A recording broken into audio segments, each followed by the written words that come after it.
Hi, I'm Lucy Rice and welcome back. On today's show, we have a very special guest who's a successful playwright and ready to get personal with us today.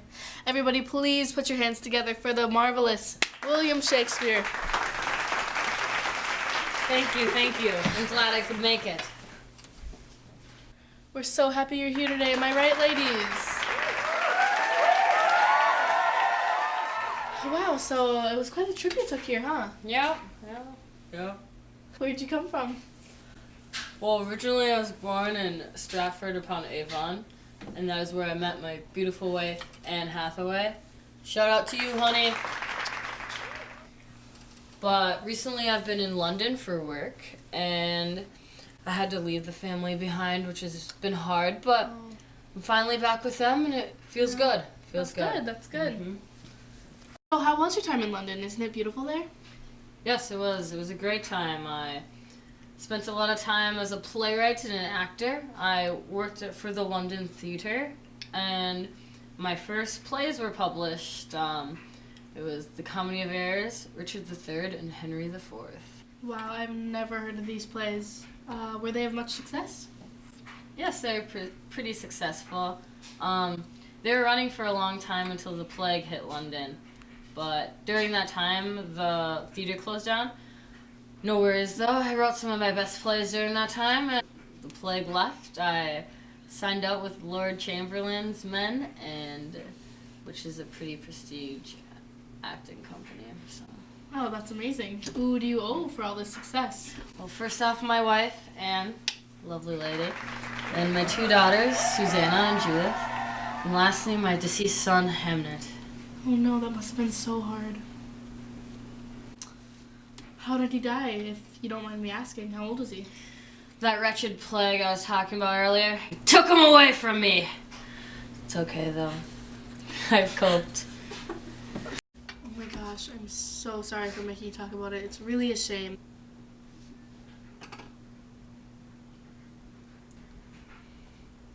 Thank you. Do you have any colleges or institutions to thank? Well, I went to elementary school at the King's New School, but after that I dropped out and I've not been to any colleges or anything. Do you have any siblings? Yes, I have 6 siblings. My favorite, though, is my sweet Joanne. She's 5 years younger than me. We get along pretty well. All right, and where did you draw inspiration for your new play, A Midsummer Night's Dream? I got the inspiration when I was trying to be more creative and go outside the box. And I finally figured out what could make that. Do you think there's something about this play that stands out above the other plays you've made? This play stands out the most because there's 4 separate plots with 4 different character groups all intertwined in one play. Wow, that's amazing. Can you tell us who some of the key characters are? Okay, so the major characters are Hippolyta and King Theseus. Theseus is going to get married to Hippolyta in 4 days. And then there's Hermia, Lysander, Demetrius, and Helena. And they're the 4 in the love triangle square type thing. Then there's Aegeus, Hermia's dad, who does not want her dating Lysander. Then there's Oberon, Titania, and Puck. Oberon and Titania are the king and queen of the fairyland, and then Puck is their little servant fairy. Why don't we take a look at your new play? How does that sound, guys? Yes, let's do it at once. It first starts off with Act 1, Scene 1, which is my favorite part. It gets everything rolling. Like, it foreshadows what the whole story is going to be. It starts out with Theseus and Hippolyta talking about their wedding, which is 4 days away. Then Aegeus comes in with Hermia complaining about Lysander and Demetrius, and the whole love triangle starts out. All right, roll it. Now, fair Hippolyta, our nuptial hour jaws on apace. 4 days bring in another moon.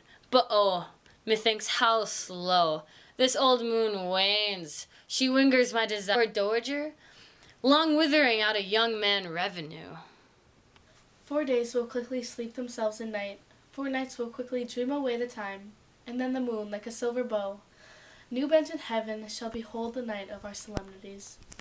Hello, good Aegeus. What's the news with thee? Full of vexation, come I with complaint against my child, my daughter, Hermia. Stand forth, Demetrius, my noble lord. This man hath my consent to marry her. Stand forth, Lysander, and my gracious duke. This man hath bewitched the bosom of my child. Thou, Lysander, thou hast given her rhymes, and given love token to my child. Thou hast by moonlight at her window sung, with fiending voice verses of feigning love. What say you, Hermia? Be advised, fair maiden. To you your father should be good as God. One that composed your beauties, yeah, and one to whom you are but as a form in wax, by him imprinted and within his power to leave the figure or disfigure it. Demetrius is a worthy gentleman. So is Lysander. In himself he is, but in this kind, wanting your father's voice, the other must be held the worthier. I would my father looked but with my eyes. Rather your eyes must with his judgment look. I do entreat your grace to pardon me. I know not by what power I am made bold, nor how it may concern my modesty, in such a presence here to plead my thoughts, but I beseech your grace that I may know the worst that may befall me in this case, if I refuse to wed Demetrius. Either to die the death, or to abjure forever the society of men. Therefore, fair Hermia, question your desires. Know of your youth, examine well your blood, whether if you yield not to your father's choice, you can endure the livery of a nun. For I to be in the shady cloister mute, to live a barren sister all your life, chanting faint hymns to the cold fruitless moon. So will I grow, so live, so die, my lord, ere I will my virgin patent up unto his lordship, whose unwished yoke my soul consents to not give to sovereignty. Relent, sweet Hermia, and Lysander, yield thy crazed title to my certain right. You have her father's love, Demetrius. Now let me have Hermia's. Do you marry him? Scornful Lysander, true he hath my love, and what is mine, my love, shall render. And she is mine, and all my right of her I do estate unto Demetrius. I am, my lord, as well derived as he, as well possessed. My love is more than his. My fortunes every way as fairly ranked, if not with vantage, as Demetrius's, and which is more than all these boasts can be. I am beloved, a beauteous Hermia. Why should I not then prosecute my right? Demetrius, I'll avouch it to his head. Made love to Nadar's daughter, Helena, and won her soul, and she, sweet lady, dotes, devoutly dotes in idolatry, upon this spotted and inconsistent man. But Demetrius, come, and come, Aegeus, you shall go with me. I have some private schooling for you both. For you, fair Hermia, look you arm yourself, to fit your fiancés to your father's will, or else the law of Athens yield you up. With duty and desire we follow you. Hey now, my love, why is your cheek so pale? How chanced the roses there do fade so fast? Belike for want of rain, which I could well beteem them for the tempest of my eyes. Ay me, for art that I could ever read, could ever hear by tale or history, O cross, too high to be enthralled to low. or else misgrafed in respect of years, O spite, too old to be engaged too young. or else it stood upon the choice of friends. If then true lovers have ever been crossed, it stands as an edict in destiny. Then let us teach our trial patience, because it is a customary cross, as due to love as thoughts and dreams and sighs, wishes and tears, poor fancy's followers. A good persuasion, therefore hear me, Hermia. I have a widow aunt, a dowager, of great revenue, and she hath no child. My good Lysander, I swear to thee by Cupid's strongest bow, by his best arrow with the golden head, by the simplicity of Venus's doves, by that which knitteth souls and prospers loves, and by that fire which burned the Carthage queen, when the false Troyan under sail was seen, by all the vows that ever men had broke. In number more than ever woman spoke, in that same place thou hast appointed me. Tomorrow truly will I meet thee.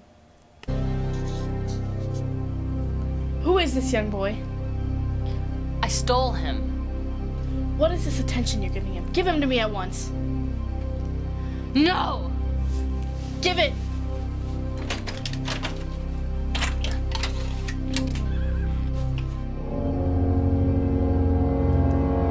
Ugh, how dare she cause me such embarrassment? Puck, come here at once. Tomorrow we'll go deep into the woods and fetch some pansies. But why, sir? The juice will make a person fall in love with the first living thing he sees. I will put these in Titania's eyes when she's sleeping, and she will fall in love with the first animal she sees. As you wish, sir.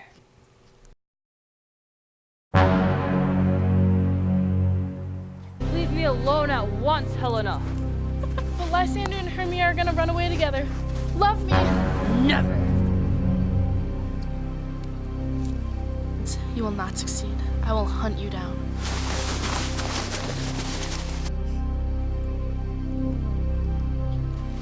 Did you see that? Put these drops in Demetrius's eyes. But you need to make sure that Helena is the first one he sees. I go. I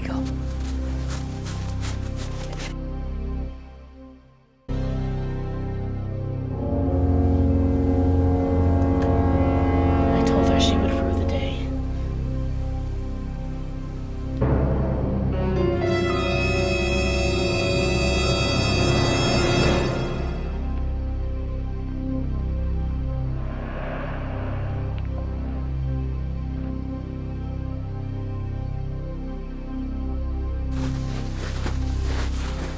I have no idea where we are.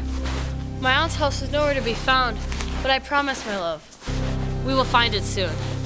I'm fatigued. Let's lay down by the stream. All right.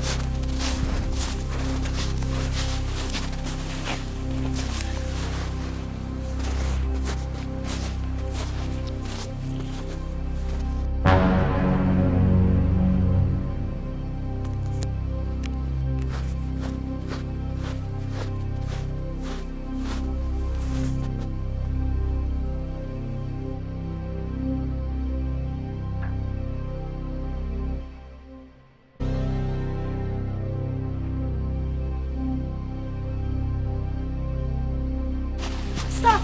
Demetrius, wait! I love you.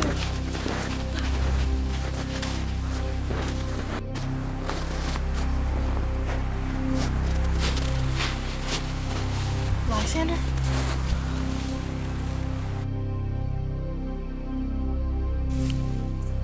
Helena, I love you. Is that some kind of cruel joke, you abusive pig? Wait, my love.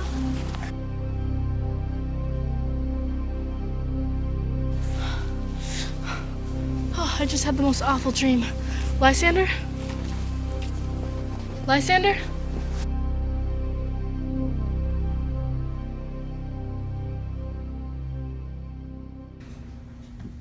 Wow, that was a beautiful trailer. Thank you. My tech team spent a lot of time working on it. They thought it went pretty good. Could you tell us, maybe what does happen next? Do you guys want to know what happens next?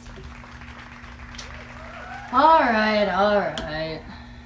All the while that this was happening, a play was being rehearsed for the king's wedding. Puck sees Bottom, an actor in the play, exit the stage and then puts the mask of a donkey on his head. Titania wakes up and falls in love with him. Puck then returns to Oberon and tells him what happened. The Fairy King is overjoyed that his plot of revenge was successful. Meanwhile, Hermia is stunned that Lysander could love Helena so much. Demetrius and Lysander are fighting over Helena at this point, and the king is horrified. He makes Puck fix the mess he made by putting drops into Lysander's eyes so that he sees Hermia when he awakes. He then makes Helena fall out of love with Bottom. The king finally marries Hippolyta and has the play performed at the wedding. The king and queen of fairies bless Theseus and Hippolyta and then exit, leaving only Bottom on stage. He indicates that if someone feels dislike for the play, he or she should imagine it was all just a dream. And how did critics respond to this play? Well, this one man, Bob Corbett from Webster University, said, "Certainly not great, but fun and fluff, a good time." And he also said it wasn't his favorite play, but he did say he liked tragedies, and since this one ended happily ever after, he was probably very disappointed. Some people like happiness, some people don't. I guess he doesn't like happiness. Wow. I'm sorry.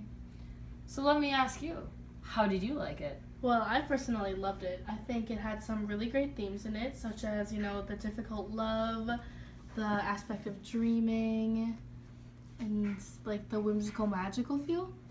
And it definitely set like the tone and like a base for movies today, actually. Like the confusion and the love triangle is really prevalent in a lot of today's movies. And I think that, that came from you. So, I also loved how I do like happiness myself, so I liked the happy ending. And I just liked the overall whimsical feel, and I thought it was a great play. Yes, yes. Some say, compared to Macbeth, it's like my soft side, and people didn't expect me to have a soft side, especially since Macbeth ends with lots of death and blood and stuff. Well, it was so nice having you on the show. Looks like we're out of time, folks, but please give it up for my buddy Shakespeare. Thank you.